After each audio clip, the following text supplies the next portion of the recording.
Hi there, this is Usha Pandit. Today I have brought you phrasal verbs. Phrasal verbs are done by a lot of people and you will often hear them saying that it is hard. I personally don't believe phrasal verbs are hard. I believe phrasal verbs you will get once you understand a context. Okay? So what is a phrasal verb? A phrasal verb is basically a verb and a preposition or an adverb. In any case, it is all these small little bits like this. So I put them all up for you, at least most of them, most of the common ones. So it is up, on, in, at, to, off, away, out, by, for, with, down, forward, along, together. They all look like prepositions and sometimes they are adverbs. Prepositions and adverbs anyway are pretty close, and these are the words that are joined to ordinary verbs. So you might have a verb like turn, and the minute you say turn up, it has a different meaning.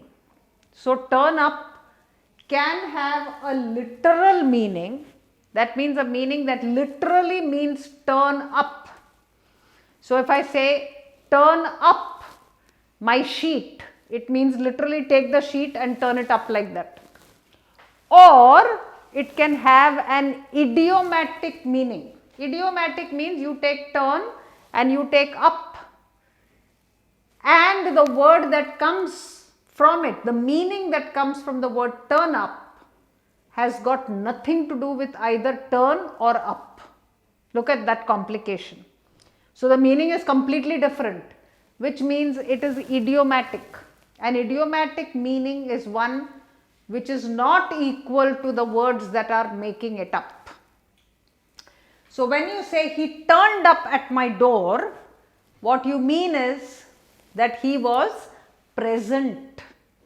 He was standing there, he was present at my door early in the morning. He turned up at my door at 5 o'clock. So I was wondering what happened. That means someone comes to your door at 5 o'clock, you are like, my God, what happened? Why has he come at 5 o'clock? Turn up. To turn up somewhere is to be present somewhere or to go somewhere and be and simply be there. That is what it means. So it's got nothing to do with turn and it's got nothing to do with up, and therefore it is idiomatic. The idiomatic meanings frighten people. So they say, my God, do you mean I have to sit and say turn up means be present, turn up means go for a meeting, turn up, what should I then, should I be learning? Because there are hundreds of these. Now you cannot possibly sit and learn the meanings of all these words. What you need to do is understand the word in a context. The most important thing is how is that word used. Suppose I say Suresh turned up at my door at 5 in the morning, I was shocked. What is there to be confused about? If somebody turns up at your door at 5 in the morning and if you are shocked, it can only mean one thing. It can mean that he suddenly appeared at my door at 5 o'clock in the morning and it is not expected because I am shocked. So from the context you will be able to tell the meaning. So don't get frightened of phrasal verbs. It only means that you have to read quite a lot or you have to come across them often in a context and you will get it. Now if you look up the meanings in the dictionary will give you a meaning also. It will give you a sentence.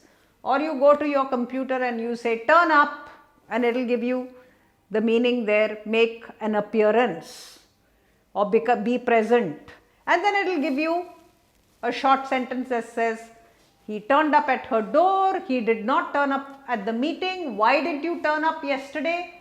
But we had a great party, why didn't you turn up? All this it will give you and you will know what turn up means automatically. You don't have to put it in words, appearance, present and all that. You don't have to do anything. As long as you understand it here, you are absolutely fine for turn up. Okay? So remember, it can be literal or it can be idiomatic. Let's look at this word look. So when you say look, you can see it beautifully here. You look up at the sky. See, two eyes looking up at the sky. So if you are looking up at the sky, it's a direction, no? So you are literally looking up at the sky. That's a literal one saying look up. Look down, I am looking down. Literal meaning, it's absolutely fine. That is also phrasal. However, if I say I looked it up. Look it up in a dictionary. Suppose I tell you look it up in a dictionary, the meaning. I don't know the meaning, look it up. What does look it up mean? Look it up means consult the dictionary. Okay. On the contrary, if I say I look up to a mentor, I look up to a mentor, I look up to him, means I admire him. He is my mentor and I look up to him. Everything that he says, I listen and I follow. So to look up to someone is to admire someone or to keep someone in a very high position in your own mind. So that is what it means. So you've got three different meanings for look up now. How will you learn all this? You cannot learn it and don't try to learn it. Don't let anybody tell you it's hard. You read the whole passage and you will understand the meaning. If you look up to a mentor, you look up to him like he is God. All these things, if you say look up, can only mean that you hold him in high esteem. So therefore, that is your literal and idiomatic. First one is literal, these other two are idiomatic. Let's look at a simple word like turn. Turn has got several meanings, okay? Can't possibly try to do them all. To turn up, we have already done. To turn on. If you get turned on by someone means you are falling in love with that person. That, I got turned on means I was attracted. You can also have turn in. I am going to turn in means I am so tired, I am going to turn in for the night. It means I am going to sleep. I am going to retire. I am not going to stay here anymore. If I say, I can't say turn at, does not work. But if I say turn to somebody, he always turns to me when he is in trouble. What does that mean? I want you to think about it before I tell you what it is. He always turns to me when he is in trouble. You're right. It means that he always takes my support. Absolutely correct. Suppose if I said, it was such a turn off. I thought it would be a great movie, but it was such a turn off. I almost went to sleep. What do I mean? I want you to write down the meaning. What did you understand? And then when I tell you, you correct it. Okay? It was such a turn off. And if you thought that means a negative thing, a turn off meaning it was a flop, I didn't enjoy it, it did not do anything for me, you were right. Now if I say I turn away from somebody, so she just turned away from me and I was hurt.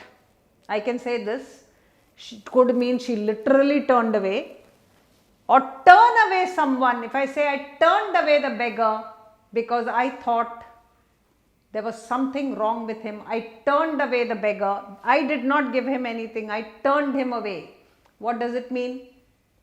If you have written that I rejected him in some way, so you can also be turned away from a job.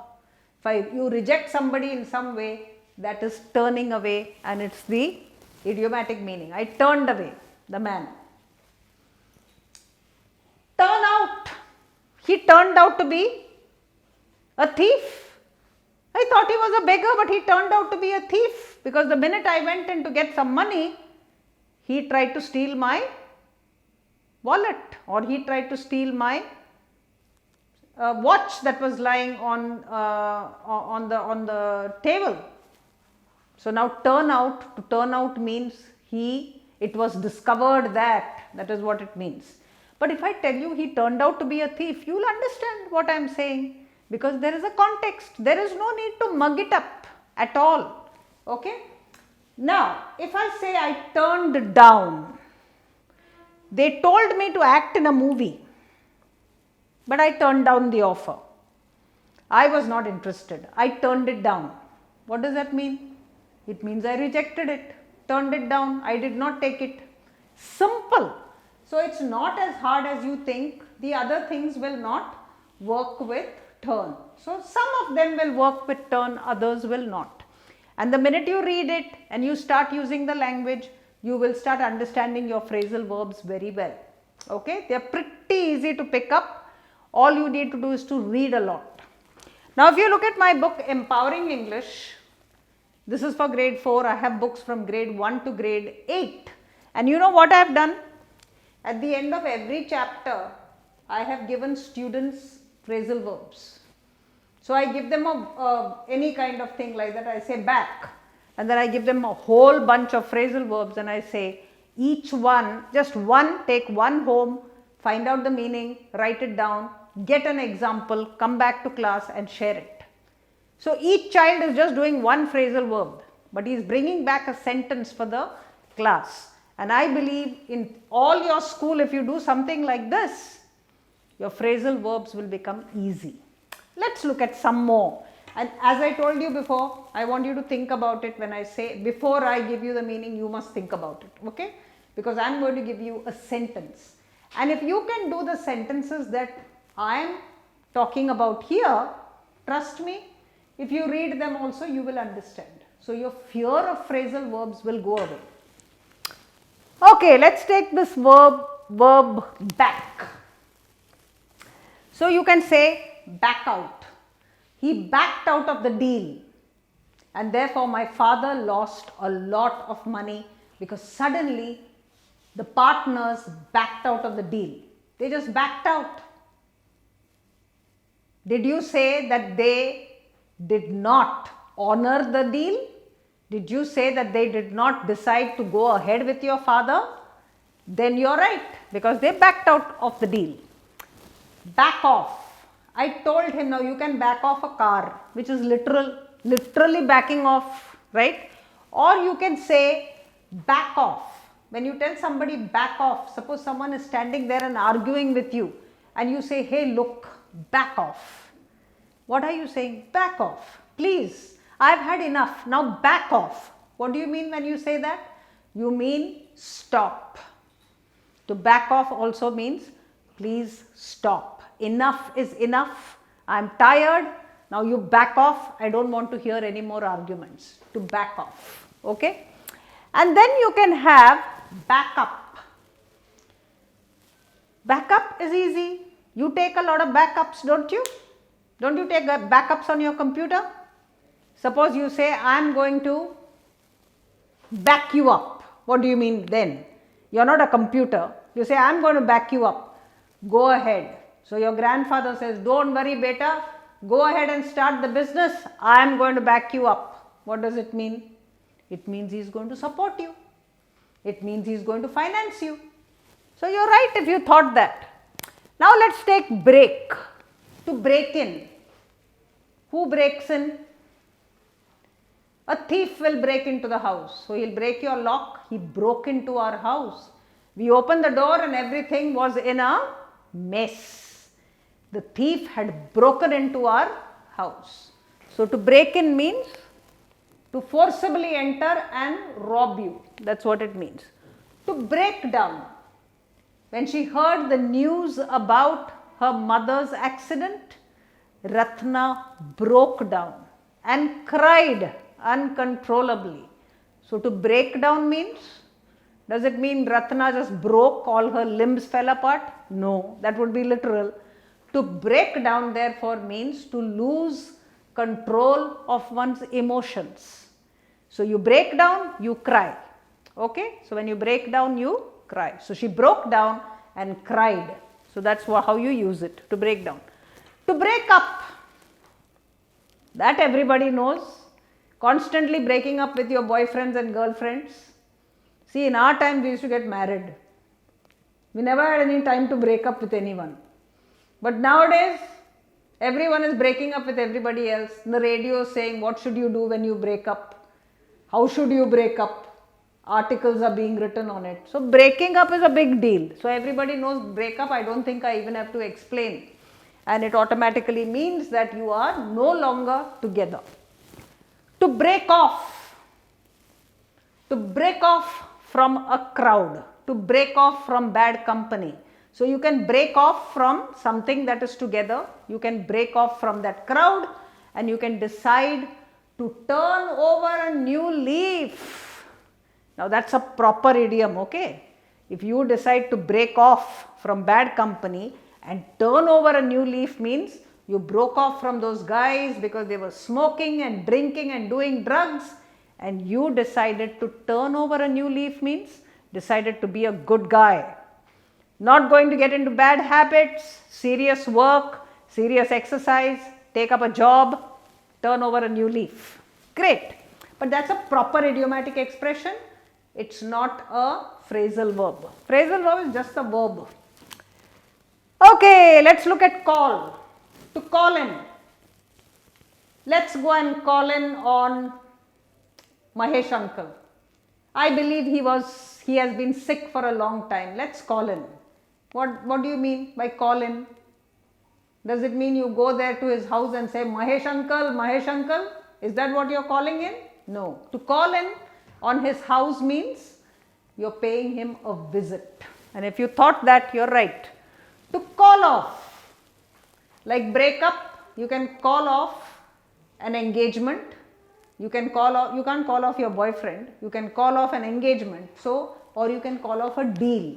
So to call off something means breaking a promise or breaking a commitment or breaking something that was a done deal and you said, no, I am not doing it anymore. To call off. To call up, that's easy. To call up someone is to phone someone. To call at. So to call at a place means what? I called at the office, but they were closed. I called at the office. What does it mean? I called at the office can mean that you turned up or you showed up there or you visited them or you went there, but they were closed. To call at. To call away. To call away someone. To call away, let's call away this investigation. So the police might say, let's call away this investigation. Or let's call off, can say off also. Call off this investigation or let's call away the investigation. It means let's stop it. Let's not go on with it. We have decided that it was not murder. It was just suicide. Let's call away the policeman. Let's call away. Take them off the case. No case.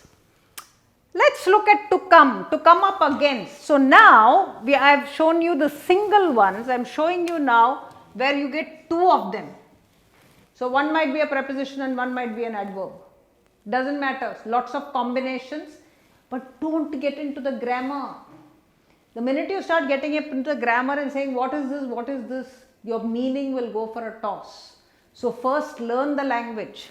So when you say come up against something, I came up against a lot of problems. What do I mean? I had to face a lot of problems.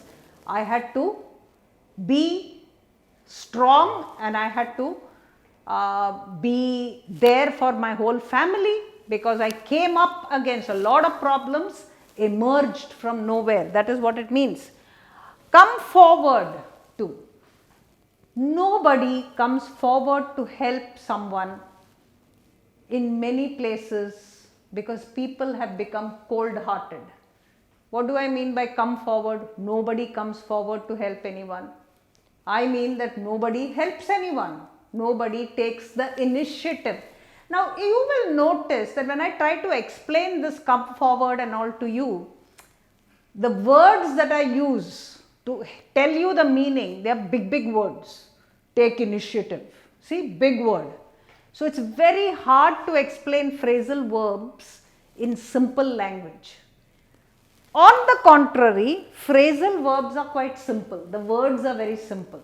The meanings are idiomatic and you need to, that's why I said understand the meaning, don't try to translate it. So you come up against a lot of problems. You might come up against a lot of objections. You might say, let's build a fence around this park, and people might say, no, we don't think we want to build anything like that. So you come up against a lot of objections, or you might say, I want to marry this girl, and the whole family says no. You've come up against a lot of objections, haven't you? Come forward to, we did that, and come down with. So come up against, come forward to, come down with. Where are we? Come up against, we were there. Come down with. How do you come down with something? You come down with a fever, you come down with a viral, you come down with pneumonia. So what is come down with? See, do you see all that is attached to disease? So if you come down with means your body is attacked by. See the word initiative, attacked, big words for meanings. So your body is attacked by bacteria. Cut up with, I am really cut up with her. Okay? I am really cut up. Why? Because she told me that she would come with me to the hospital. I was waiting for her at the bus stop and she didn't turn up. I am really cut up with her. Now if somebody told you she'll come and made you wait at the bus stop, what does cut up mean? Cut up means you're angry. Simple, right? Cut down on. You must cut down on your junk food. We say this must be common for you. You must cut down on your junk food means you must stop eating so much junk food. You must diminish your intake. See the big words, see the meanings, how they become big, heavy words. When you don't know your phrasal verbs, you end up using a lot of, very wordy kind of words. And then people say, my God, Indians talk with such big words, because the native speaker will use only these phrasal verbs. They will not say things like diminish and all that. That is all meant for formal writing. It's not meant for everyday talking. So cut down on, cut in on. To cut in on someone's conversation is really rude. Cut in, interfere, cut in on. Cut out of. There were 4 partners, the 3 of them cut the 4th guy out of the deal. To cut out of something means to abandon that person, not give him his share, etc. So cut out of. Get along with, everybody knows. If you get along with all your friends means you are in a happy relationship. If you don't get along with your friends, you are always fighting with them. Get together with. I got together with my ex. What does it mean? You got together means you got back together. That means first you were friends and then you separated and then now you have got back together. So I am going to say got back together. If I say I got back together means I was together first, then separate, now back again. Look forward to. That's an easy one. I'm really looking forward to a vacation, that everybody knows. Look over. But before I go for my vacation, I'll have to look over a lot of papers which I have to correct. To look over means to examine a lot of papers. To look through. I was going for a walk the other day and I met Pratap, that old friend of ours. How he used to laugh and how many jokes he has cracked, and he used to say he's our best friend, and he just looked through me. How can when he looks through you means, what does it mean? It means he pretended like he doesn't know you. So if somebody looks through you means they pretend like they don't know you. So no recognition on their faces. That's what it means. Look after is easy. To look after someone is to bring them up, look after children, etc. I will look into the matter. What is a look into? Look into the matter. Don't worry, I'll look into the matter, said the policeman to the woman who had come to complain about her husband going missing. Look into the matter. I will investigate. I'll find out what happened. Look down on. See, we were talking about look up at the sky, look up at the mentor. Now somebody is looking down on you, what does it mean? You must never look down on the poor, because you never know when all your destinies might change. You must never look down upon people who are handicapped, because you could have been in their shoes. You should never look down on people who are unsuccessful, because you never know when you might face failure. Now, when I say give you so many examples, you know that do not look down means what? Do not treat people with contempt. Do not look down on them. Do not treat them as if they are of no significance. See the meanings. When I give you the meanings, look at the words I am using. Significance, contempt, initiative. It's horrible because the words that you use instead of phrasal verbs so heavy. That is why it's good to learn phrasal verbs. It's easier to talk to one another if you know phrasal verbs, and people find that you are fluent because you're not using these heavy words while talking to one another. So learn your phrasal verbs. They are easy. Check out the context and you'll understand the meaning exactly the way I'm sure you understood all that I said just now, and you were able to understand the meaning even before I told you. So write in that box and tell me if that is true. Subscribe to my channel. Make sure you press that bell notification and keep practicing, keep reading. Until we meet again, keep smiling.